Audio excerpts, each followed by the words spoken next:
Starliner Media. Starliner Media presents Music Night at the Majestic with your host, Michael Boswell.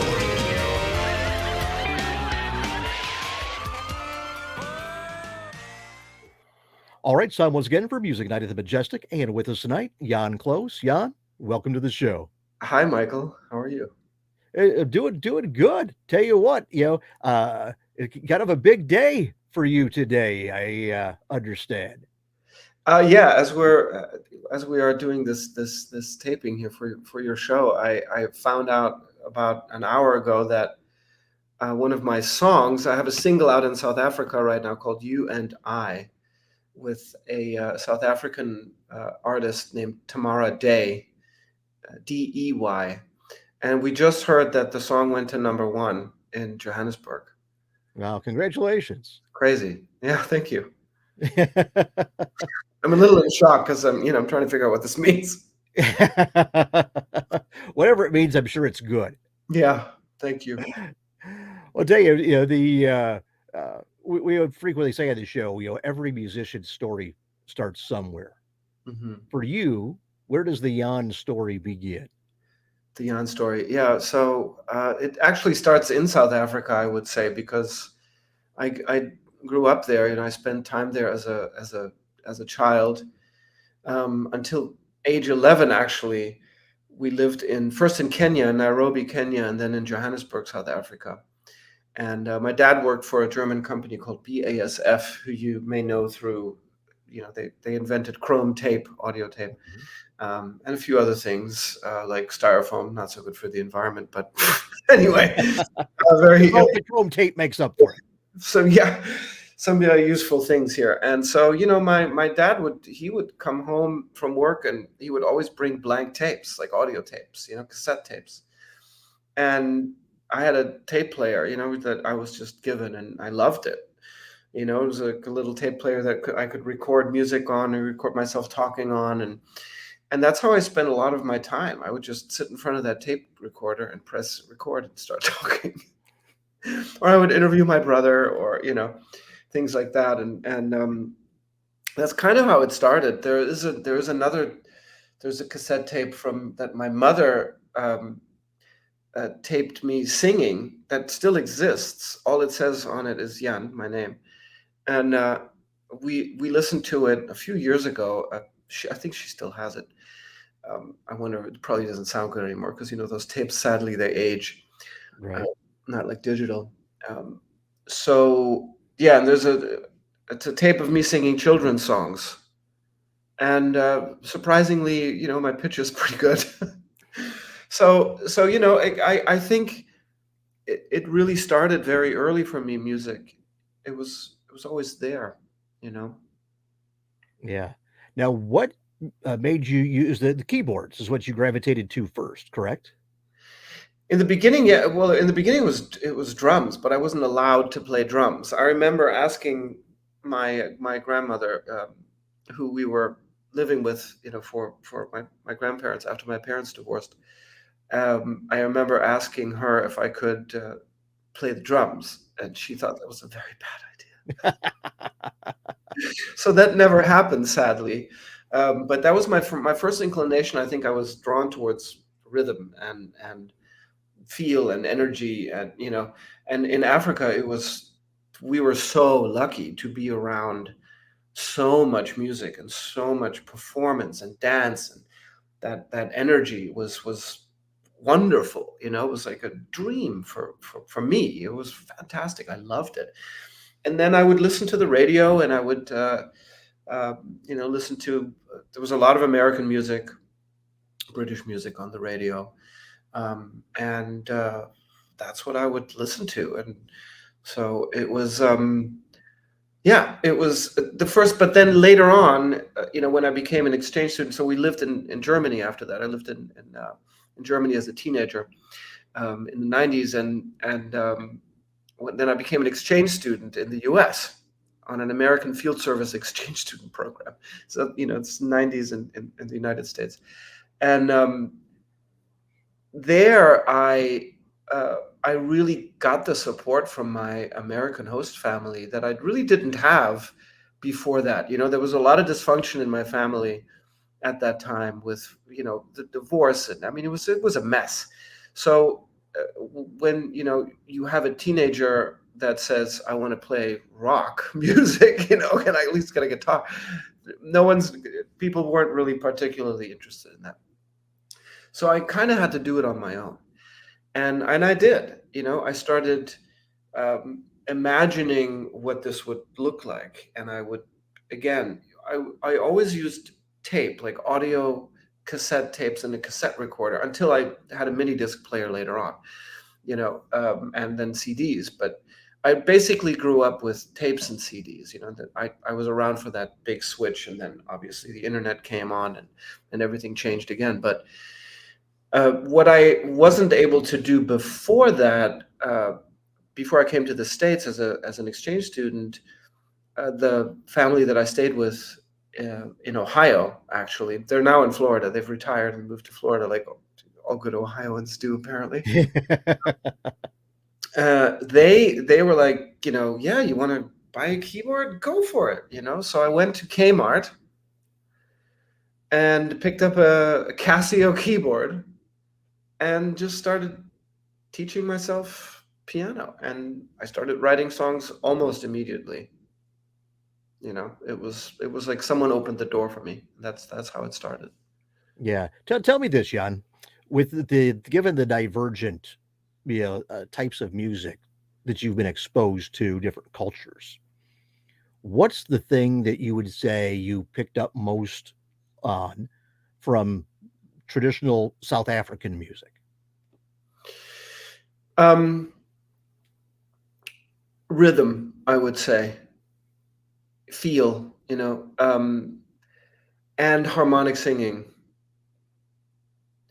because it's just tradition there, and people fall into that style and the harmonies with each other very naturally, and rhythm, time, feel, again, something very natural for the culture. And I was part of that culture. I was an outsider, so to speak. I didn't choose to be there. I was born into it, I suppose. Uh, but for me, it felt normal and very natural, and that's never changed. So I look at the world always through that prism, and I feel very lucky that I had that. I do. As complicated as it was politically at the time, which I didn't wasn't hadn't had no awareness of until later. Um, I'm grateful that I had that connection. And but to me, that's the style is also, you didn't really get into polyrhythms as much in South Africa. That's more of a Northern African um, style, and Eastern from there. But that type of singing, and it was all a cappella with rhythm. That's it, clapping. So you didn't have a lot of instrumentation, you just had voices. So the voice and what one could do with it was always something that fascinated me, even before I knew what it meant. Yeah. Now you mentioned that in addition to local music, you also heard British and American artists. Yeah. What artists from the States and UK did you gravitate to at that age while living in Johannesburg? Yeah. So the chart show that was on the air in Johannesburg was the same show that was on here in the US. So I heard, I mean, they played a lot of different kinds of music, but it was I would record stuff off the radio. I would make mixtapes, and it was Billy Joel and Earth, Wind and Fire, and Electric Light Orchestra, and the Beatles, and Crosby, Stills and Nash, and uh, I mean everything that you would hear. I mean, like I remember hearing Styx, the band Styx. I mean, yeah, that type of stuff. And then in Germany, when we were in Germany, then it was completely different again, you know. But then you had MTV, so MTV was already around, but we didn't have MTV in South Africa. So when I lived in Germany as a teen, MTV was already a big thing. And I remember begging my grandparents to please get cable so that we could watch MTV. And they were like, I mean, and we were just little, but I knew there was something that was extremely attractive to me. And I remember seeing, Prince videos and Peter Gabriel and Bowie and, the Police, or it was Sting then. And that, it just, that pulled me in, it totally pulled me in. Yeah. Tell me this: once you got to Ohio on the Yeah. exchange program, Yeah. what American music that you had not been exposed to prior did you There. find yourself gravitating to? Well, that the Midwest is full of classic American rock. They love rock music over there, and it's classic rock, and I loved that too. So there was a lot of, it was like, I got into like Allman Brothers, and Crosby, Stills and Nash was big, and but for me, when I discovered Zeppelin, my view completely changed. When I discovered Led Zeppelin, um, and Prince before that, like those were the sort of two that made like blew my mind. When I first heard Prince, that was still when I was in Germany still, because he toured, he came through Hamburg, and it was all over the news because there were all these noise complaints. Apparently he was so loud. His band was so loud. His show was so loud. But then Zeppelin, and then really when I started playing myself, and um, getting into playing guitar, I started playing guitar, acoustic guitar first, and then electric guitar. I really started getting into more songwriters like Joni Mitchell, and then I got really into fusion. I had like this Mhm. massive like fusion rock period, and jazz. And I was listening to Weather Report and Herbie Hancock's Electric Band, and John McLaughlin, and uh, uh, Shock T. I remember like discovering Shock T, and thinking, this is awesome thing I've ever heard, and and it's funny because we were talking about uh, MTV, and I remember seeing Peter Gabriel videos and thinking, this is what I want to do, like I didn't really Mhm. know it. I was too young, I mean, I must have been like Right. 10, but I remember thinking, I couldn't get enough of it, I just couldn't. And in fact, Peter Gabriel has a new album out called Mhm. IO that just came out, and I just started listening to it, and it's, do you have to bleep me? I don't care, but like that, the record is really good. Like I'm so happy that he's still releasing music. It's wonderful. Well, not only is he releasing, but yeah, he's still pushing the boundaries, trying new things, incorporating, as opposed to, there's been a few albums by, we'll say, older artists who are just putting product out. Yeah, But Peter has never fallen into that trap. that safety thing I have a problem with, because, and I've heard this from even from mentors of mine who are very well known uh, artists who had great success, and some of them will say, "Oh, why are you going in this direction? That like that killed my career. When I changed styles or when I tried something new. No, you have to go with what's just to go with the safe route, and I don't want to do that. And I really don't. Like the song that just literally. Oh, sorry, I'm like putting on. Did you hear that? I'm sorry, I had my. No problem. Now let me just put my.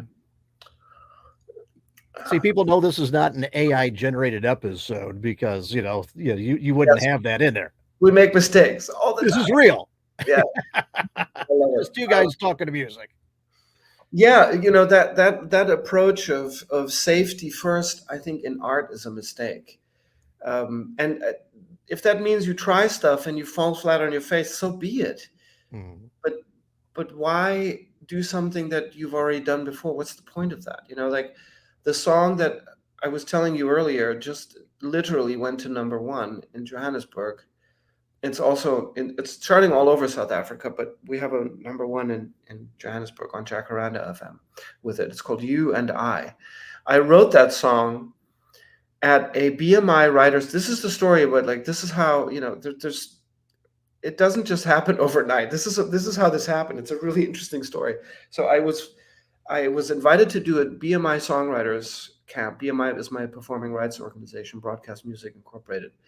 To do a songwriting camp in Cape Town in 2016. And I remember getting the invite for it. I was in London and I visited with my then BMI rep, Brandon Bakshi. And he said, hey, if I get you a spot on this writing camp, do you want to do it? It's full right now, but if there's a waiting list, you want to get on it? I was like, of course I want to get on it. I want to be there. Let's go. And I think he lied to me about the waiting list. I think he just wanted to see if I was interested. And I got very excited about it. And a few months later, I didn't hear anything for months. And then for a few months later, he called me, and I was in New York, and he said, I got you in.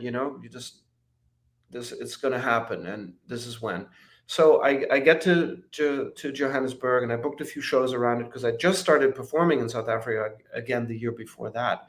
And I had met an agent there who I still work with, Mel Conradi, who's fantastic. And she booked a few shows for me, and I did the writing camp in Cape Town. And I get there, and I meet all these fantastic South African artists.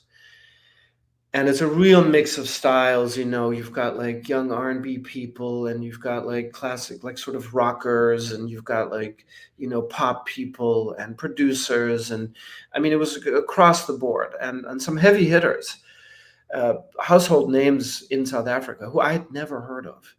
And I discovered this whole world of music in the country that I grew up in, of really talented artists. And some have since crossed over into the US.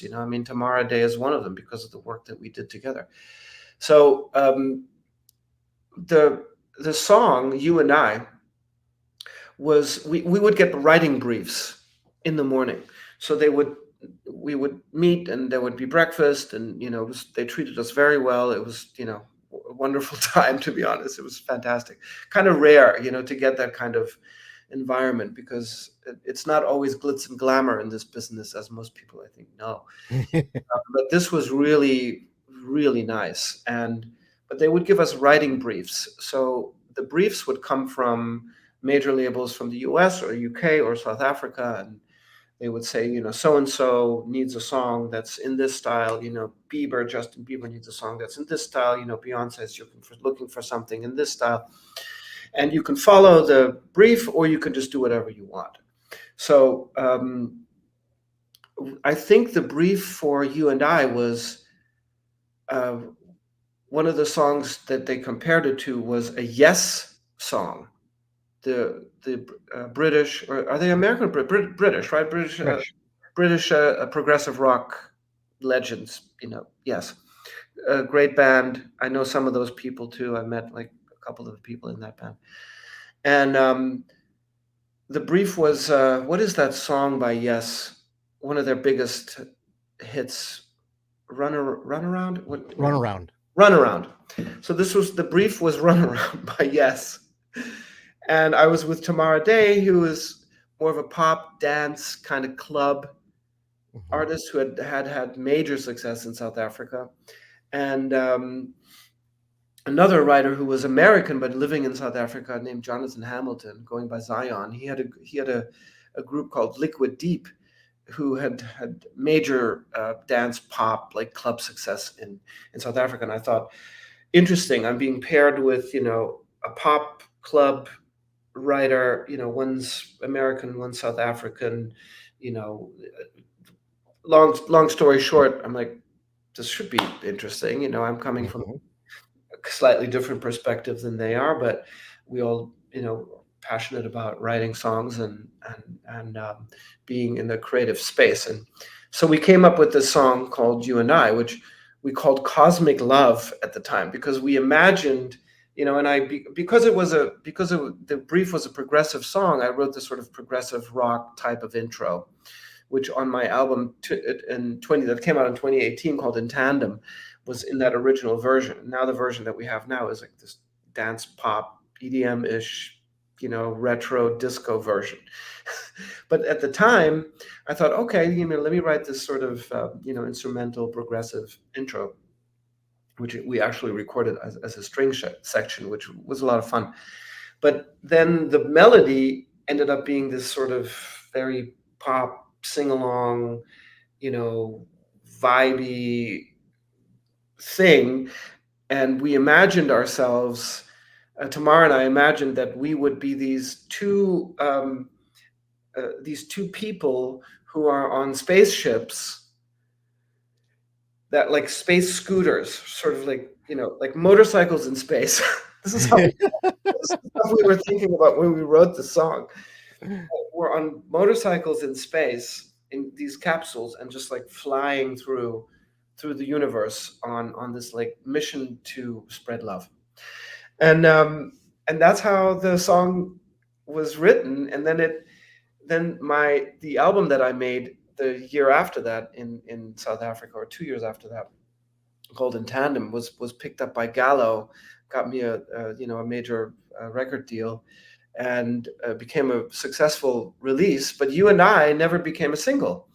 And Tamara and I have been talking about it for a long time, and now she took that original song and the tracks from it and did a new version, basically, with there's a different producer and another writer got involved, and that song is now a hit. So this was 2016 when we wrote it originally, came out in 2018 in Tandem, on my album In Tandem, and now here we are in 2023, almost 2024, and it's a number one in China. So the point is, you never know, you never know, you never know. Go forth, write the best song you can for you, Be yourself, write about what you know and what you feel, what's in your heart, and the rest will take care of itself. What artists, from songwriters, I should say, from that era have directly influenced you the most? Songwriters from the 70s and 80s? Yeah. Oh my God, there's so many. I mean, I think probably as a writer, McCartney, Joni Mitchell, Prince. I mean, Prince is an 80s writer. I mean, he started his first record came out in 1978. Probably Billy Joel, some. And yeah, I mean, Plant Page, I mean, I love that stuff. It's Mhm. when you read those lyrics, you're like, what the hell are they talking? But it works. It works for me. Yeah. Peter Gabriel. I should add Peter Gabriel because I'm a huge fan. I love his writing and the philosophies behind it. Yeah. Well, tell you mentioned Surrender. Yeah. Some of the tracks on there, Love You the Most, that's had a life of its own. Tell us about that one. That was also written at a BMI writers camp the following year, also in Cape Town. Now that one has an interesting story because it was very unlikely that the way it succeeded was completely unexpected. I wrote it with Alicia Madison and Tony Grunt, and they're both American writers. That were there, and we wanted to write like a country pop love song and then pitch it to a country artist. And when we did, we'd written it and we were like, this is a great tune. We love this tune. This is a good, strong pop song, uh, kind of traditional, but like kind of contemporary. And we pitched it to several artists and nobody wanted it. So Alicia and I said, let's do it. You and I do it. So we did. And then it caught the attention of the director of a movie called Married Young, who was working with my management at the time, with big management in New York. And he put it in the film, or he used it to promote the film and put it on the soundtrack. The film was already out, but they needed something to push the film. And so they did. And then they just promoted the hell out of it. And it became a top 40 hit. And blew up on YouTube, and because it had scenes from the movie, and so yeah, it was one of those things that also just kind of happened, but it really gave me a break. It really here in the U.S., and I got a lot of other stuff out of that. Other songwriters started contacting me, other producers, and it just gave attention to my writing and my singing, because I got to sing it as well, and I love doing that tune. I enjoy that song. I love that song. I really do still.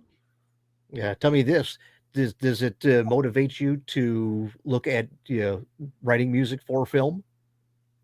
Yeah, and I have. I would love to do that. I think, again, it's one of those things, like Love You the Most was a single first, but then it ended up on Surrender, and it became an album track, and then became there was a Spanish version, and so forth, but it really, we didn't know about the movie, it just kind of fit, and it was just the right time and right place.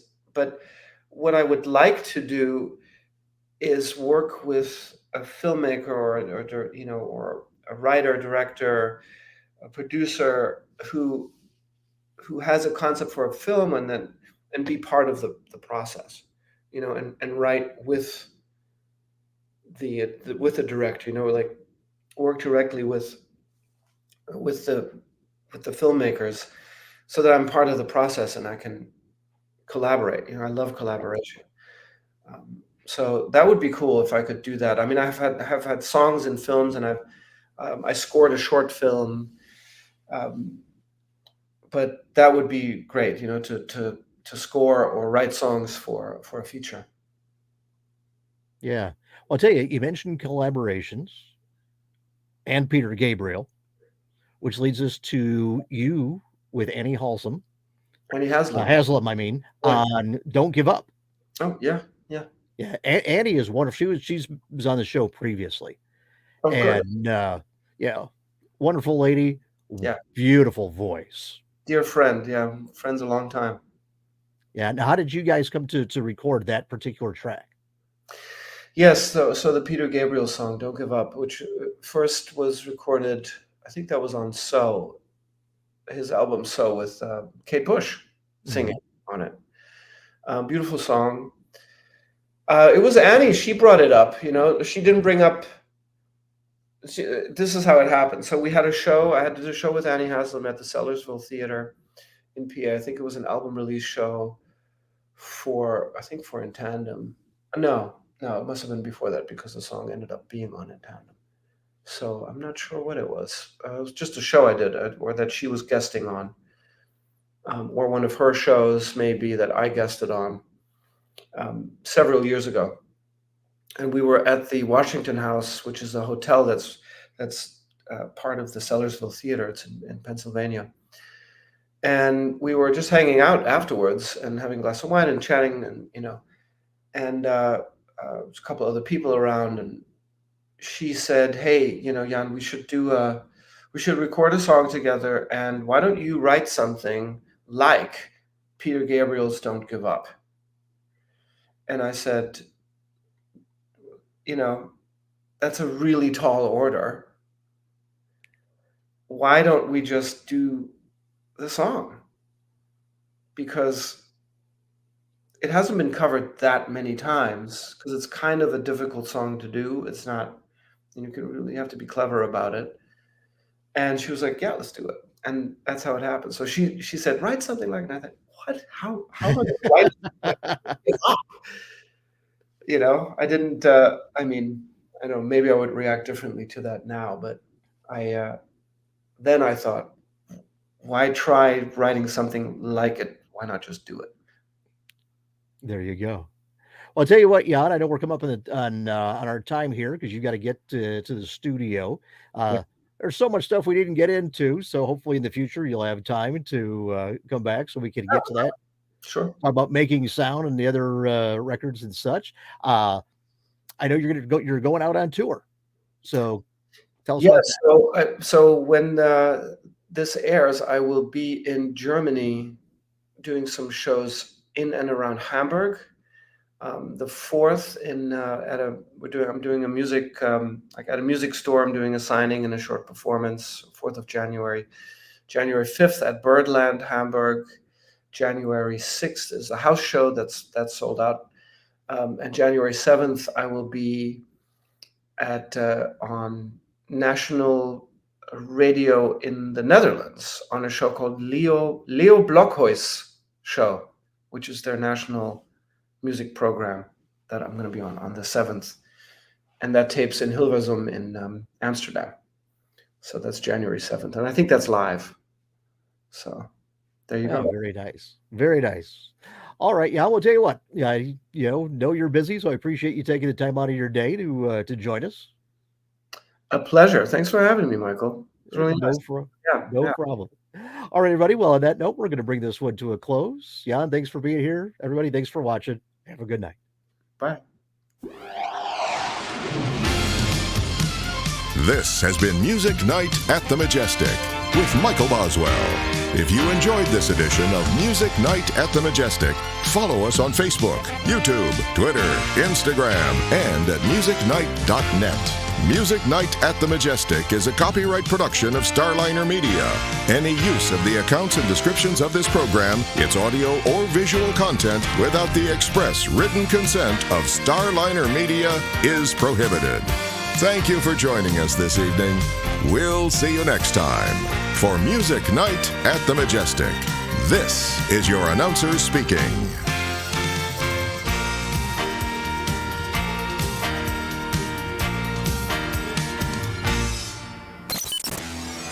Starliner Media.